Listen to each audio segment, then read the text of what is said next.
Okay, so we can actually get started now. First and foremost, thank you all so much for joining us today.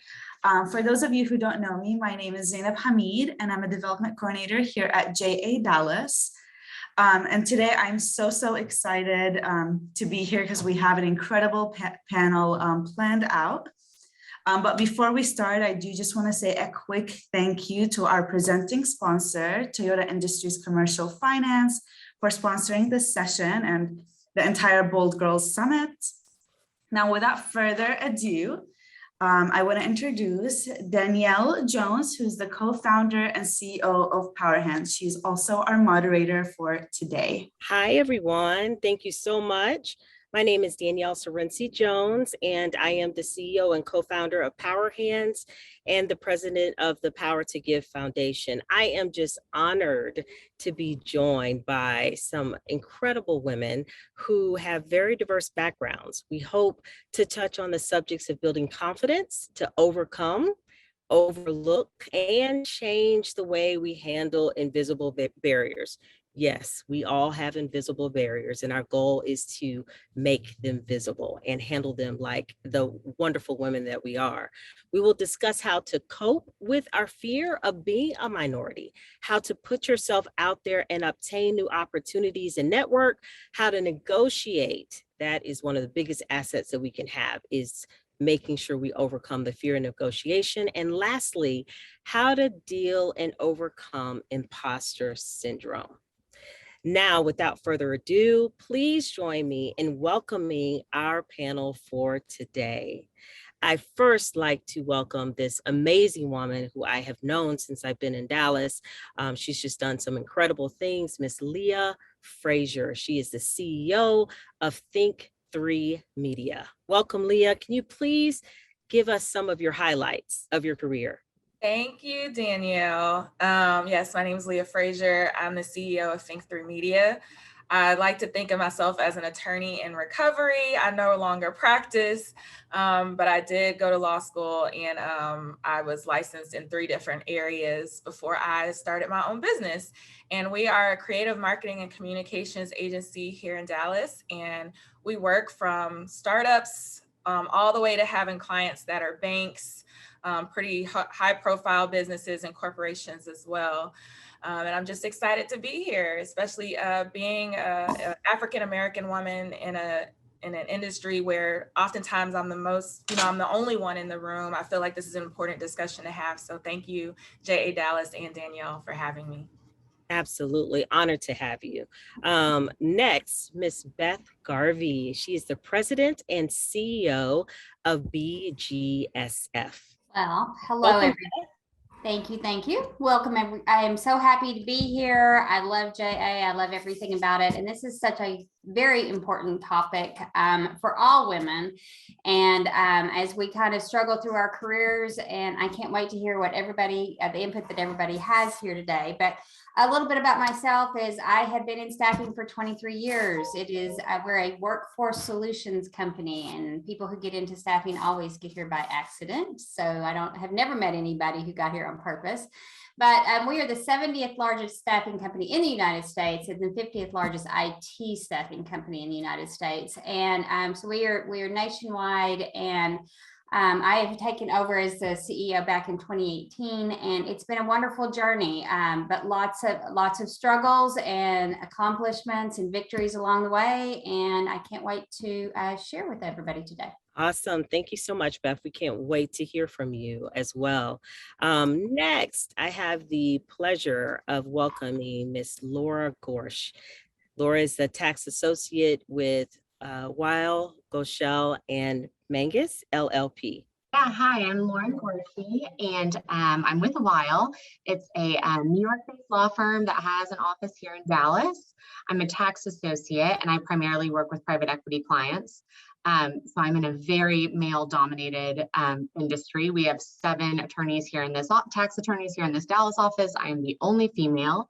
So this topic is really important to me as well, and I'm happy to be on the panel today. I'm also on the board of governors for Texas Valley Theater, And unlike Leah, very much practicing, not a recovering attorney yet. Hopefully in the future. Thank you for having me. Thank you so much for joining us, Lauren. Next, another woman that is dear to my heart and has dealt with, deals with a subject that is near to my heart every day to help women recover from fibroids. I'd like to introduce Dr. Suzanne Saul. Hi, thank you for having me. I'm really happy to be here. So I am an interventional radiologist. I do minimally invasive image-guided surgeries, essentially. And I am very anxious to hear what everybody has to say. I'm honored to be here and appreciate the invitation. Excellent. Thank you so much. And I'm going to call her Dr. Suzanne because I feel like, she's like my own private physician. So forgive me for being so informal, but thank you. And Dr. Suzanne, if you want to just check your volume a little bit to make sure we turn that up, that would be awesome. And last but certainly not least, I have the pleasure of introducing RAMA YELKUR. She is at the College of Business. She's the Dean at TWU. Rama? Thank you, Danielle, for this. Yes, thank you, Danielle, for this introduction. And it is my honor to join this amazing group of women. In addition to that, I've been passionate about junior achievement all my life. And I recently moved from upstate New York. I think it's Leah's home state or hometown in the past. So I've come across some of you in Dallas already. I was the dean of the College of Business at St. John Fisher College in Rochester, New York, prior to coming to Texas Women's University as the dean of the College of Business, and really, really excited to be here because the university that I'm at, after being in academics as a faculty member, prior to that getting a doctorate, I'm not a medical doctor, I'm that other kind of doctor, that I'm here at a university that really aligns with my mission. Actually, Boldly Go is our tagline.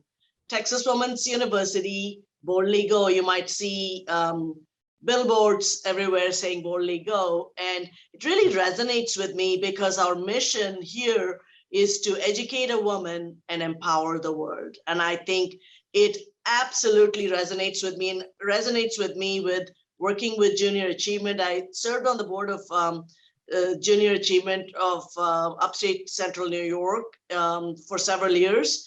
And I'm delighted to join the board of JA Dallas and continue to support the good work that junior achievement does. And I am only among the 21% of people that are women business deans. So the business field, even in higher education itself, does not have very much representation from women, but in terms of leadership, it's only 21%. So I'm part of that small group of women. And if you go further and look at women of color that are deans of colleges of business, that percentage is even smaller. So we'll talk a little bit more as we go along with questions, but this journey hasn't been simple nor easy, but I have some tips for you. Wow, thank you for that. And that's a perfect segue. I will tell you that I really hope that you all save this particular panel in your archive.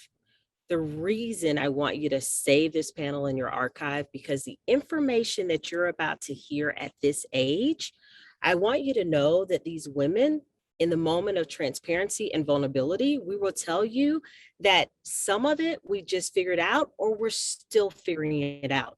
It is a part of our journey. Learning how to negotiate at each stage of your career is different.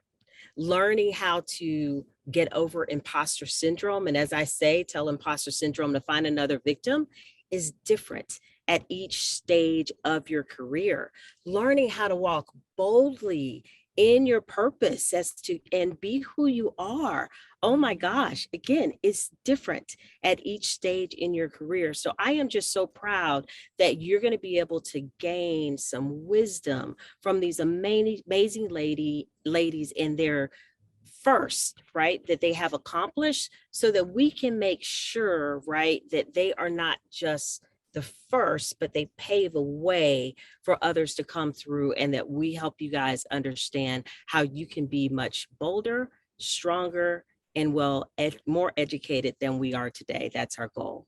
So with that being said, I want to go ahead and move into the panel discussion to kind of talk a little bit about the journey that some of these women have taken in order to get them to where they are today. I want to start off with Leah. Leah, because obviously you have a very interesting journey. You got a degree in something that you're actually not practicing and doing today, but you're using those skills to boldly walk into your purpose in your current career. So tell us about your journey and how it led you to where you are today. Absolutely. Sure. So when I went to college, when I first went in, I thought I was going in to do the money maker, and this is what will make my parents happy. So I went into computer science and started learning coding and C++ and Java. And just once I started falling asleep in class, I was like, maybe this isn't for me. And I played basketball. I was in Rochester, New York on a basketball scholarship. And so I saw all of the basketball guys and girls. They were in criminal justice. And I was like, well, I want to go where the cool people are. And I know this isn't probably the best advice, but this is what I did. And so I changed my major to criminal justice. And at that point, I thought I was going to be a cop. And pretty soon you guys are going to see the theme. And so I took a criminal law class, and we had to do like a mock trial or whatever. And I did it with flying colors, but I was still focused on, I'm going to be a New York State trooper. Took the civil service exam, passed it. And right when I was at the cusp of this is what I'm going to do. I'm not moving back to Texas. I'm going to stay in New York. My professor said, you really killed it in criminal law. You really should consider being an attorney. So I was like, skirt. All right, let me apply for law school. And it was like past the deadline. So I applied for as many as I could. And I got into Texas Wesleyan University in Fort Worth. So I ended up moving back to Texas. And I, went through law school, passed the bar, started practicing. And then there was another fork in the road where there was this passion, this creative passion inside of me for fashion and journalism. And so there was another skirt moment where I was like, oh, well, I like this thing, but I also like practicing law. So let me try this thing out. And it ended up being where I started a personal styling business and shopping, and I was doing marketing for in journalism and fashion. I went to New York Fashion Week. I interviewed some of the top designers in the world. And I realized, like, man, I'm really having fun at this. Not that I'm not having fun being an attorney, but I'm having way more fun doing this. So I decided to just take a leap of faith, and I started my own marketing company, specifically in fashion. A couple of years later, it grew to, we were representing banks, and we were representing authors and pitch competitions and other entrepreneurs. And recently, after Think 3 Media started, we started working with Channel 8. And again, it was just, hey, can you come in on this project? I didn't know what we were doing. We were like, yeah, we'll help however you want. Did the project, flying colors. Little did we know is that all the projects that we were working on with Channel 8, most of them they were submitting for Emmys, and we ended up winning 2 for projects. Again, it was just these little forks in the road that I was just following with my company. And that's my journey. I've never, if I felt good about it and it made me happy and I had the creative juices flowing, I went with it. I never put myself in this box to say, just because I had this degree, I can only do that one thing. Following this journey, I really uncovered and unveiled a lot of talents and gifts that I had that I wouldn't have discovered if I told myself no, because of what the world and others told me I was supposed to have been doing. So that's how Think 3 Media came to be. Many that follow me online, they follow because they're like, we don't know what this chick is gonna do next. So I'm now a certified meditation teacher. That just happened during the pandemic because I was meditating every day just to get through this pandemic.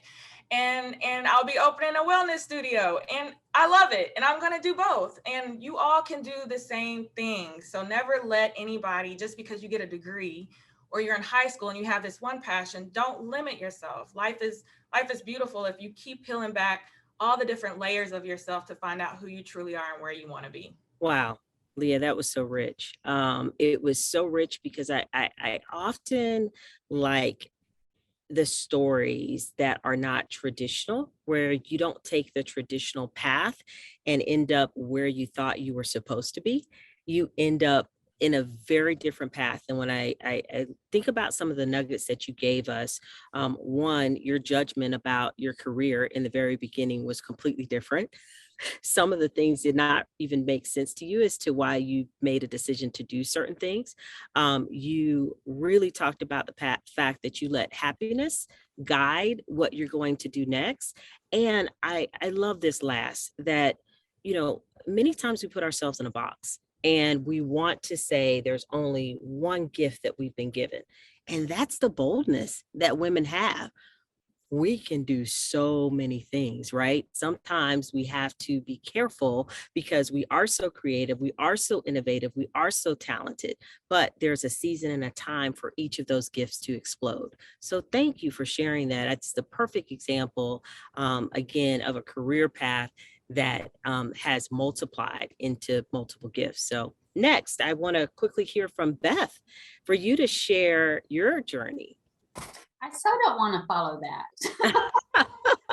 That was amazing. I think this is going to be a really, really good blend and balance. Okay, well, I am wildly impressed, Leah, so I think that was fantastic. My journey was not quite as exciting. So I grew up in a very, very small town in East Texas called Edgewood, Texas, population of 1,200 people. And we really didn't have much to, you know, as far as academics and school counselors and whether or not you went to college, because, you know, it was kind of an afterthought. Oh, you're from the country and, you know, you may go to college, you may not go to college. And if you go to college as a female, you were going to be a teacher, and all the guys in Edgewood went and were firemen. And so I wanted to be a doctor. And we didn't have a whole lot of money. And so I decided I would go the route of going and get my med tech degree at Tyler Junior College. And then I would work my way through med school. So my parents both got sick while I was doing that. And I'm the responsible one of our family. And so I quit college and I moved back home and I took care of both of my parents. And you know, what I've learned through everything is life gives you, you know, forks in the road, and you have to take a different fork in the road, to Leah's point. And so I knew that wasn't going to be a route for me. And I went to work for a manufacturing company in Terrell, Texas. And really, I had a girlfriend. I needed a job. I didn't know what I was going to do. And so I started in the mail room and did something very nice to one of the girls in the payroll department. The girl in the payroll department, you know, who didn't get along with anybody else, said, "Oh, somebody's being nice to me." And so I actually got to go work in the payroll department, and then that led me into HR. And so I did that and was with them for a while, and it was a family business. I was really much as far as I was going to go, and they used temporary staffing company. And so my journey kind of went into working for the temporary staffing company. It was light industrial. Kind of started out as their HR person, and because our product was people, kind of really got into the operations side of it. The owners were about my age, and every day about 3 o'clock, they would, two guys, and they would close their doors and they would play video games with each other. And I was the only person that was allowed to interrupt them, and that's how I learned staffing. So ended up kind of taking that journey through that, and ended up being VP of operations and moved up into the COO role. I was COO for 9 years, and then took over as the CEO and did that up until 2013 when our company sold to BGSF. And so at that point, I was a president of the light industrial division. I told the owners that I really had no intentions of staying past my 2 years. I was going to go do something different, didn't know what that was going to be.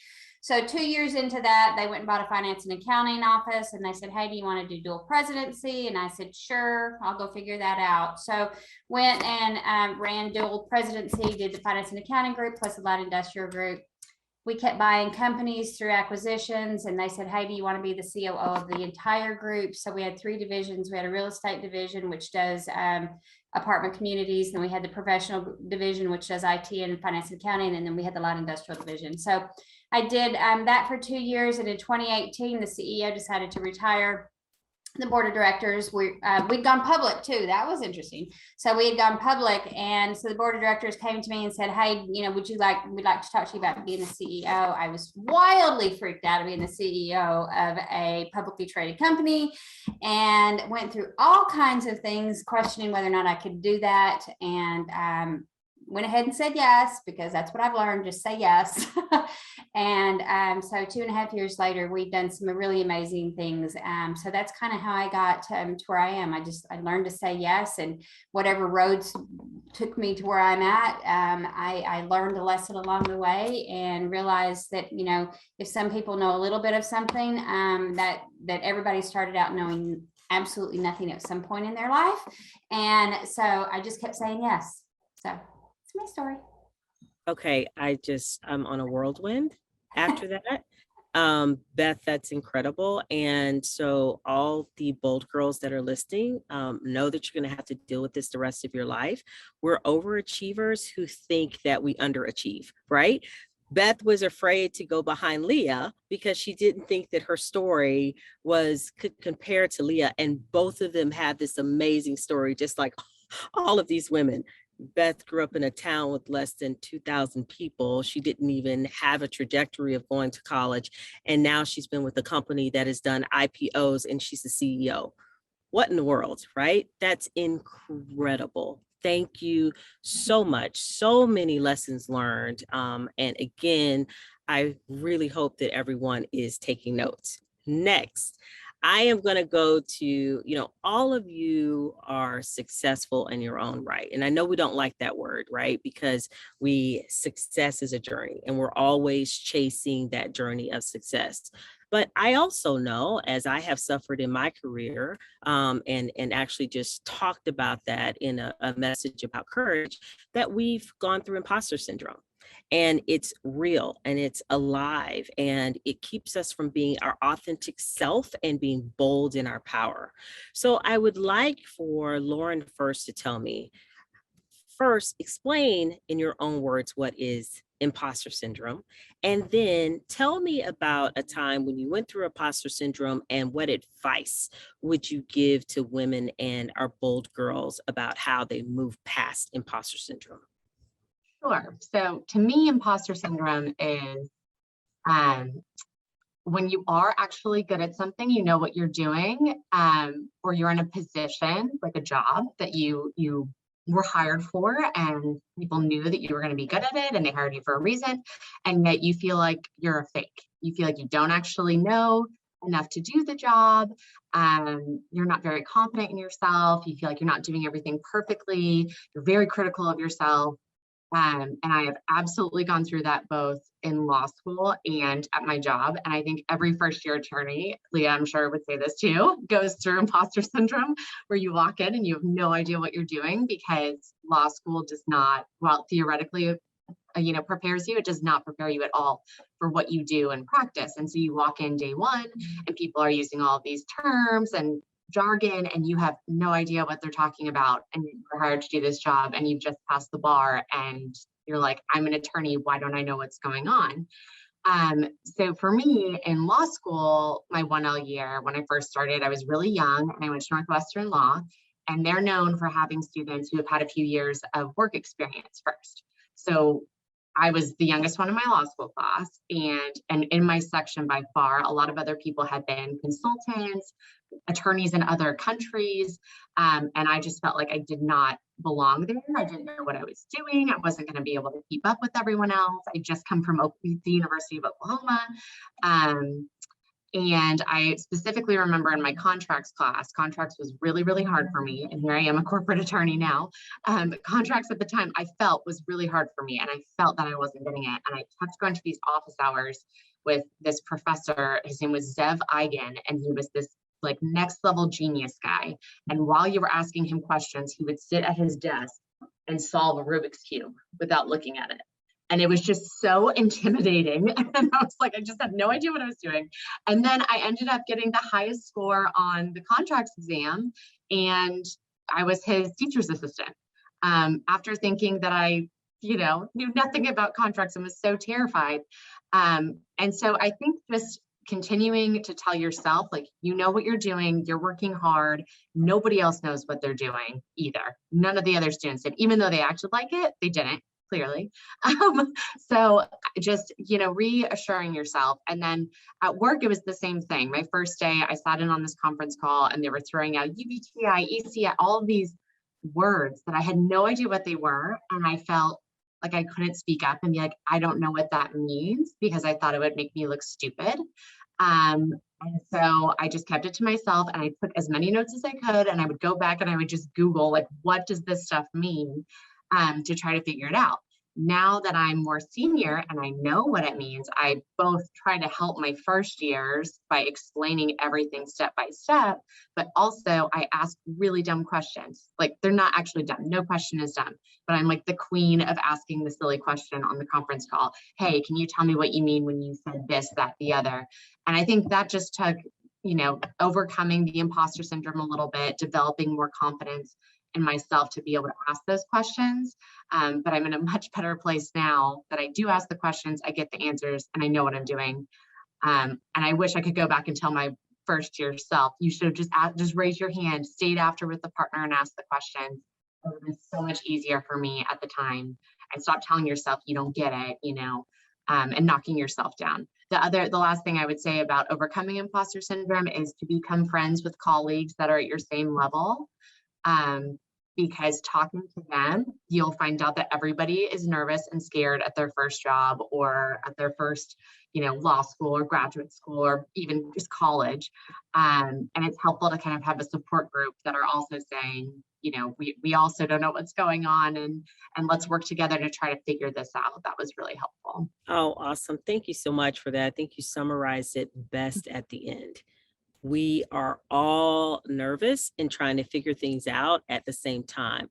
So there's no reason for you to figure things out with an alter ego when you're going to put your best foot forward as yourself. So really appreciate that. And I'm going to move to Dr. Susan for you to give me your thoughts on imposter syndrome. And why don't you just share maybe some advice that you can help women overcome imposter syndrome that are going through it or have gone through it? So I'm very happy to be part of this conversation. I love talking about imposter syndrome because I think it's so common among professional and high achieving women. The only thing I would like to add one thing that hasn't been said. And I think imposter syndrome is not something you overcome. It goes on, and every time you advance in your career or you start to learn something new, it pops up to haunt you and plague you, and you have to really, learn very supportive self-talk. So many of the things that we say to ourselves in our head are cutting ourselves down or add to our lack of self-esteem instead of adding to our support. When that sort of problem happens as I'm starting something new, or as when a problem comes up, I try to remind myself of what I've come through to get to this point. I think that it's different in medicine. Maybe it's not different in medicine. I have had so much training and I have so much experience, and each of you are in that. You're going through it. You're learning things that are going to help you for the rest of your life. And you just have to remind yourself, I know how to do this, or I'm learning how to do this, and that's why I'm here. And being in a situation where you're doubting your abilities, you just remind yourself that you're a rock star. I mean, clearly you were hired in a position because you deserve to be in that position, or you've earned your way to that position, and you just have to keep that in your mind. It's hard to do. It's hard to do when you're doubting. But what I do is I think back to the stages that I've been through and how I performed all along that way. And, there have been times where there have been problems, but always I think what makes women able to break through the glass ceiling is because they work so hard. I mean, women perform higher than men a lot of the time. They have to perform better because there's so much skepticism. In medicine, the idea has always been, why would we accept a woman into medical school, a girl into medical school, because she's going to go through a few years and then quit to have babies. And then there will be, if a man had been in that position, he would stick with it through his entire career. Well, I mean, that's been proven over and over again not to be the case. And yet it's still a myth. No, thank you so much for that. I love that you brought the glass ceiling right into the conversation, because our ability to break through the glass ceiling, I've always said, starts and stops with us. It's about breaking through our own glass ceiling with confidence, right? Before we can break through someone else's glass ceiling. I want to move to that topic. And, Dr. Rama, I want you to tackle this first because, I love the transparency when you stated your journey has not been easy. So tell me, was there a point in your journey where you actually thought you were limited, or you limited yourself because you were a minority woman?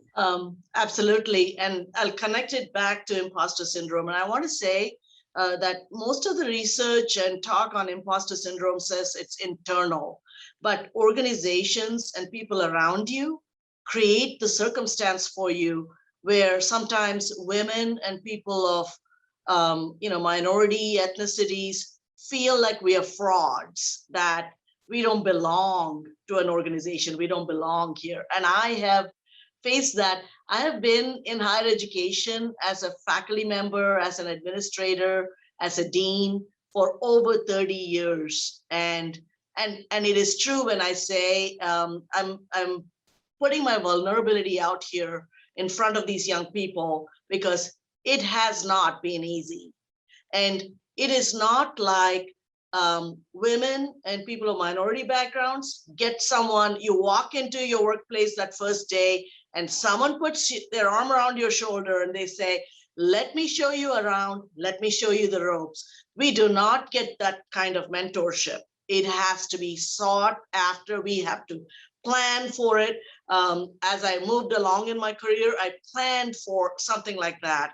But I was told before I got into my first dean's role, and now I'm a dean third time over. So I'm proud to say that. But when I was looking at somebody, a lot of people told me I was ready and that I should really be seeking out a dean's position and lead a college of business. And they knew about my passion about educating students to become workplace ready, to serve their communities, and to be globally competent. Those are my passions, and I can talk about my tagline. And they said, you can impact so many more people as a dean, you should start thinking about moving up. And so I went to somebody in my organization higher up, and I said, I'm thinking about this. And they said, oh, Rama, you'll be a great dean elsewhere. They never once offered up a hand or a finger and said, how can I help you in this journey? There are openings here that will lead you to that step. None of that. They said, I would be a great dean elsewhere. They literally pushed me out of the organization.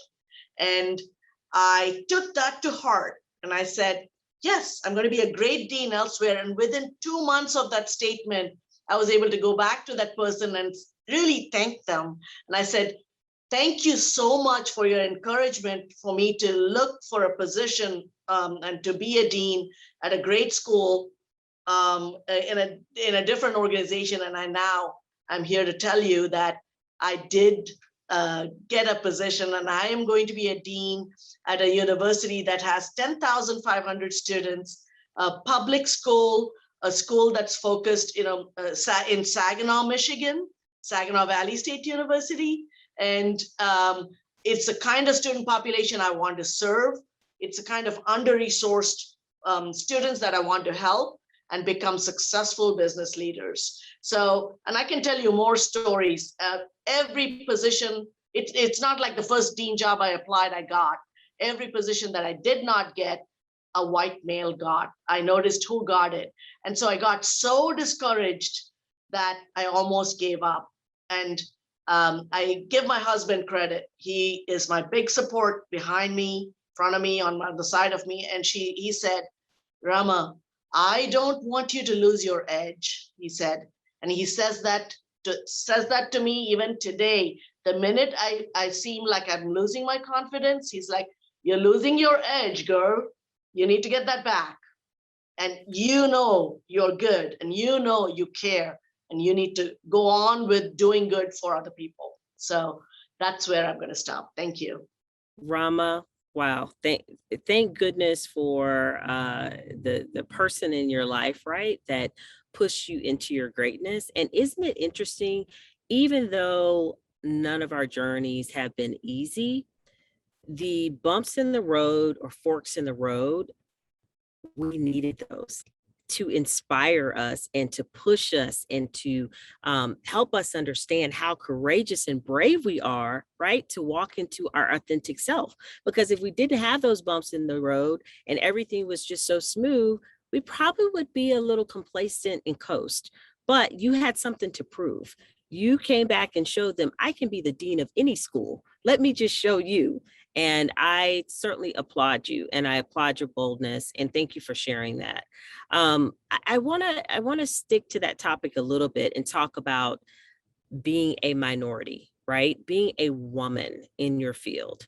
Leah, can you share with me what have been your fears, right? And how did you overcome them from being a woman, the only woman in the room, and being a Black woman in the room? Thanks, Danielle, for that question. I think the biggest fear, especially in media, where a lot of what we do in our jobs is to tell stories and to storytell in a way where it's understood. And so if I'm going into a room and there's 4 white men at the table and I'm coming from a lens of being a Black woman or telling the stories of Black entrepreneurs or those that are underserved in the community who have never been in some of those instances, the fear sometimes, now I'm very adamant, I'll go get my yes no matter what, but the fear is more of the misunderstanding that it's almost sometimes you're speaking to this wall. And instead of being like others at some point in time who could do the same presentation and have that understood or get that yes, I feel like oftentimes I have to work just a little bit harder, or I have to couch it in a way that could be a little bit more understood and go through about 5 more of those before I can get the yes that I need in order to either do the project or tell the story in the way that it needs to be told. And one of my latest projects after George Floyd, after the incident occurred, and it was in the height of the Black Lives Matter movement ownership, where they tapped me and some others on the shoulder that says, look, we need to tell the stories of our Black leaders in the Dallas community. And I was so honored to do the work. But then again, as we went higher up to get things approved, there was no one there that looked like me. And so the fear was, is this going to get shut down? Is this not going to air in certain markets because of the social and racial unrest that's going on? So it was never really a fear about myself and my capabilities, more so the fear of my job and my talents and things like that being misunderstood by the decision makers in the room, who I felt like had the ability to either green light or just totally scrap, a project that I felt so passionately about. But if I get a no, I'm still going to go somewhere else and get my yes, don't get me wrong. So I think that's more of where my fears kind of align, Danielle. It's just that misunderstanding. And I think as a nation as a whole, and really as a world as a whole, we have a long ways to go culturally in understanding one another. But having open conversations like this is definitely what progresses us forward. I completely agree. And here's the beauty of what I love about your journey and connecting it to things that you could fear. And let's be transparent, right? Fear is going to enter into our hearts at any stage in our career. But what you have done is you said, I'm going to take this fear and I'm going to transition it because I know the mission. And as long as I'm able to get the mission out, it's going to get the support from the right people that it needs to. And I'm so encouraged, Leah, and I'm sure all the ladies are on the panel, that there are more people that are encouraging women today than ever before. This is absolutely our time. So with that being said, I want to turn to Beth to talk about the biggest lesson that you've learned in your journey of being a female. Not to act like you're a female. I know that sounds crazy. I love it. But, you know, it's kind of one of those things where you just have to get into your mindset that you're who you are. You're, whether or not you're a doctor in the room, or you're the attorney in the room, or you're the CEO in the room. You're not the female CEO or the African American doctor, or you're who you are. And I think sometimes when you can get trapped into that conversation in your head, you know, that self-talk that we all have in our heads that kind of eases over there to that imposter theory, that you sit back and you go, you know what, are they treating me this way because I'm this? Are they treating me this way because? So I really pushed that out. You know, I have a 26-year-old daughter, and she was talking to me the other day, and she says, Mama, do you think that they're doing that because I'm a female? And I said, stop, just, you can't do that, because then you run everything through that lens. And if you are always running something through the lens of they're treating me this way because I'm this, then you don't come at the decisions as pure as you should be able to come at them. And you can be powerful and engaging and leave that self-talk for later, but always understand that you're who you are, period. Whether or not it doesn't matter your race or your sexuality, you may have to overcome some things, but don't let that self-talk take you down. I love it. And Dr. Susan, I'm going to come to you with that question because you're in the medical field. We all know what the statistics are. So tell me about how you've overcome your fear to create this amazing lane that you're in today. We'll come back to you. Okay, awesome. Let's move into this awesome topic of negotiation. And I give a chuckle, that little wicked chuckle, because negotiation is one of those tools that we have to have in our makeup box. We have to have it in our makeup box, right? However, there is definitely an art. And so you're mixing the art to being your authentic self and the environment that you're in. That's a pretty interesting formula and equation. So I'd like to start with any one of you to tell me about a time when you've had to negotiate either your salary or negotiate you being lead of a project. What did that look like for you? And of course, we know it was probably more difficult for you than it would be a male. So tell me about some negotiating tips that you learned in that process. I'm happy to take this one. So you're welcome. So I will say that I learned this lesson very, very, very, very late. So when I took over as the CEO of InStaff, the first company I was with, I was making $80,000 less than the male CEO that was there before me. And I, for whatever reason, thought that if I do a good job, I'll just prove to them that I deserve that same amount of money. 2.5 years later, I never had a raise. And so I thought, well, this is crazy. You know, when you think if you do the right thing, people are going to recognize it, it doesn't happen. So you're your only person who's going to fight for you. And I learned that, you know, it's kind of one of those things that you can't sit back and let people assume that they're going to do the right thing by you, because they don't. And so when I took over as the CEO for the current company I was with, it was wild negotiations, and it was just a whole lot of no, yeah, y'all go try that again and we'll talk. And it was really a lot of that. Nope, don't think so. Try again. But I knew that I could do the job. I didn't feel I had to prove it before I got paid for it. Wow. Prove it before you get paid for it. Yes. Dr. I'm going to give one. Well, yeah, I'm going to give one quick tip, and I know I want to let others chime in too. So you have to negotiate when you take the job. like, Beth just mentioned, you can't wait for things to happen later. You're going to get your best negotiations done when you take the job. So if you're thinking, I'll wait a year, it's like, if you're negotiating something, if they want you to do A, B, and C, accomplish this in 3 years, also negotiate what kind of bonus or incentive you're going to get. Okay, if I get this done in 3 years, what is going to be my, my one-time bonus or whatever else, even though that's 3 years out, you're going to get it done. It's like they hired you because they know you're talented, but everybody lowballs you at the beginning and they think you're not going to negotiate. So be bold and don't be afraid to ask, because the men do ask. The men do ask for all kinds of things. And I've asked for a whole bunch of things, and sometimes even knowing that that I may not get some things, but I did get something. So if I didn't ask, I would have left something at the table, and I didn't, left money on the table that I would have never known. Don't be afraid to hear the word no, because if they want you and you're a prize, and you recognize that you are their number one candidate, you want to ask. It's not going to break the deal. Also, negotiations has one more thing that you want to do.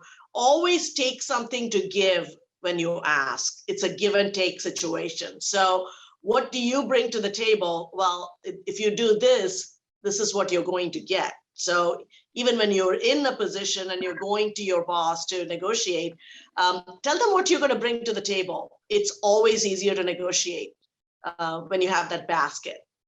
Wow, I love that. And that was actually something I was going to comment on. I was told midway through my career to negotiate early and do upfront negotiations, right? Of course, you learn that in sales, which is one of my first career jobs that I took. And then, secondly, when you talk about the ask, make sure that when you're negotiating, you reciprocate. There's always something that you're saying, well, what can I do from you, right? Aside from what we're talking about that's on the table, what is your mission and what can I do? I think that's huge. Anybody else want to chime in on? Can you hear me now? Yes. Yes. Yes. There's 2 things I want to say quickly about this. Okay. One is, during your negotiation, you have to show the value proposition that you bring to the table. Why are they lucky to have you? What are they going to get out of the deal? And then they're going to be more willing to pay for it. Number 2 is, there is a book about this called Women Don't Ask. And it shows you, it's a great book about the negotiation skills that women don't have and how much it costs them through their career. Compared a man and a woman starting at the same place, the man asks for a raise sooner and the women don't even think about it. Women Don't Ask. Check that book out. I love it. Thank you. We're so glad to hear your voice. I love this. So I'm going to turn this right back to you. Let's lead with this. As we're talking about our career journey, negotiating imposter syndrome, and we think about where we are today, please help these amazing ladies that are going to be our future leaders understand how different you are, or how similar you are to the person that you were in high school. Help them understand how you've evolved, right? And what does that evolution look like for you? I'd love to talk about this just briefly. When I was planning to become a physician, a doctor, it was all about taking care of people and doing good and being with a person or a family through a very trying time and helping them through it. And as you get into the process and you want to succeed, it becomes more about passing a test or achieving a specific goal or negotiating something well. But it's always about proving yourself and making sure you're doing well enough. Eventually, you reach a point, or I've reached a point, where I'm back to the point where I can say, I'm really helping people. And that is the most rewarding thing. And I feel like I've gotten back to myself, where I can really feel my roots again and appreciate the journey that I've been through. But you know, you have to put in the work, of course, and you do have to reach the goals and prove yourself, but then you have to remember who you are in the beginning. I love that. And I think a common friend of ours always says to what you said, learning, earning, and returning. Miss Nancy Lieberman. I love that. Yeah. Anyone else want to share? Who's the same? I'll as chime you in were very, very high school? quickly. Please. Oh, go ahead. Oh, okay. So in high school, I wanted to be a professional ballerina, and my little sister is a professional ballerina. She's with American Ballet Theater. So my path to becoming a lawyer was kind of all over the place. Then I wanted to be a lobbyist, and I became so anyways, now I am a lawyer, but to your point about giving back and also remembering where you came from, like I just joined the board of Texas Ballet Theater. And so now I'm very supportive of the arts in Dallas, even though I'm a tax attorney and I attend all of the ballets, and now I'm on the board. And so just always remember kind of who you are at the core, and you can always, no matter which direction you take, you can have a piece of that as you go along through your life. Lauren, that's but awesome. Very different paths. I love that. Thank you so much, Lauren. That's awesome. I want to say I was not this confident person that would speak to anybody as growing up in high school. I was not this person. We don't believe you. And you know, the piece that I failed to mention, but you probably know, is I was born and raised in India, and then I, you know, came here for grad school and you know, just did most of this stuff on my own. I grew up here sort of in my career, but it is, people always tell you you can't do this. I mean, tenacity is something that you young women have to develop. People tell you you can't do this, but be tenacious. Don't be afraid. Don't be thinking about the things you cannot do. Thinking about the things, you need to be thinking about the things that you can do. So always focus on what you can do, but not what you cannot do. You have to be resilient in this world. You have to be tenacious and resilient. You will not get to where you want to be if you don't do that. And I'll tell you, my daughter is, I have one child, and she's a girl, and I try to be a role model for her. She's a sophomore in college, and Dr. Suzanne, she's a pre-med at USC in California. And people have been advising her, you just need to go to family practice because it will be conducive to your female life, for family. You need to pick something that'll be great for family life. And she wants to be a cardiac surgeon. And I said, go for it. Don't hold back and go for it. Yeah. The only doctors that are unhappy are doctors who went into a field they really didn't want to do. Great advice. Thank you so much. And I hate that we are approaching the end of our session, because I could sit and talk to you guys all day long. So I want to hear from each of you, because you have so much wisdom to share.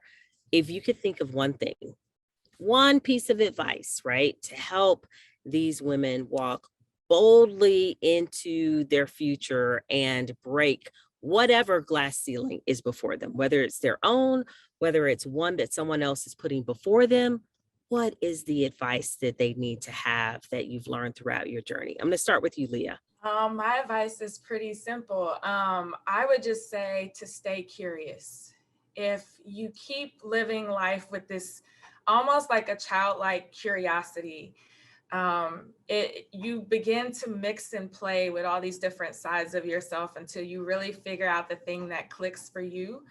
And even if it doesn't click while you're in high school and you find it when you're in college, or you leave college and you find it, you know, post-college, just stay curious enough to say, I like this thing. Let me go explore that a little bit more, even while I have this going on over here.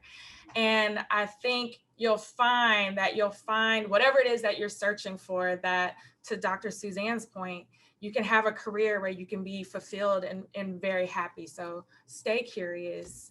It makes the whole journey so worthwhile. Beautiful. Stay curious. Lauren. I would say find your people, find a mentor, find colleagues that support you, find people that you don't work with. I'm a mom of 2 little kids. I actually, full discretion, I took 3 years off of my career. And I just came back to practicing in September, but my law firm slotted me right back in, and I had my mentors still here. I had all the people that I worked with, and I had support both when I was at home with my kids and coming back. And just having that network, especially a network of women, honestly, having like some good women around you is really, really helpful as you go through your career and life, just the whole picture. Find your people. I love that, Lauren. Thank you. Beth. I agree with Lauren. I think it's important to have a personal board of directors, that group of people who will have radical candor with you, you know, when everybody else goes in and says, oh, you're so great. They're like, no, you really are bad at that. And you need to work at that. So I think you need to have somebody in your life that's going to give you radical candor. But my favorite is many years back, somebody made the comment to me, they said, just step into your power. And I think we all have that power. And as simple as that phrase is just don't underestimate who you are and what gifts you have. And if you always know that you have the power, just step into it and it all works out. So Step into your power. Thank you, Beth. Dr. Suzanne? I would say 2 things. One is find a mentor. I love the find your people. That's exactly right. Find your people, find a mentor. That's very important. Or several mentors, actually, several mentors. And the other thing I would say is when someone tells you about something that you want to do or love to do, if they say you shouldn't or you can't, you just say to them, just watch me and do it. Just watch me. That's right. Just watch me and I'll buy you a drink when I accomplish it. I love that, Dr. Suzanne. Thank you so much. And last, Dr. Rama. I love what everybody said, from being curious to surrounding yourself with women. And I say surround yourself with tenacious people that help you move forward and step into it. And then don't let people tell you what not to do. But I'll add to that by saying, be genuine and be relevant. Be genuine. Make your voice heard through all the chaos around you, and be relevant as much as you can. It seems so much easier to do what others want us to be, but some of the greatest threats to being relevant are, your surrounding and what people tell you what to be. But be relevant wherever you are. Try to make a difference and be relevant. I love that. Ladies, thank you so much. You have certainly inspired me. And I know that you've inspired everyone that's listening to the session. Thank you for joining us. Thank you so much again for your expertise and your wisdom that you shared with the students. I hope everyone has learned something new today and we all feel more empowered and inspired to smash the glass ceiling. I'm now going to pass it on to Zainab for closing remarks. Awesome. Thank you, Danielle. This was such an incredible panel and such an incredible way to end our 2021 JA Dallas Bold Girls Summit. I just want to say thank you again so much to our panelists and Danielle for moderating this session. You guys all did incredible, and I wrote down all of your advice on the paper so I can implement it in my day-to-day life. And Dr. Suzanne, I'm going to pick up that book tomorrow, hopefully, wherever I can find it.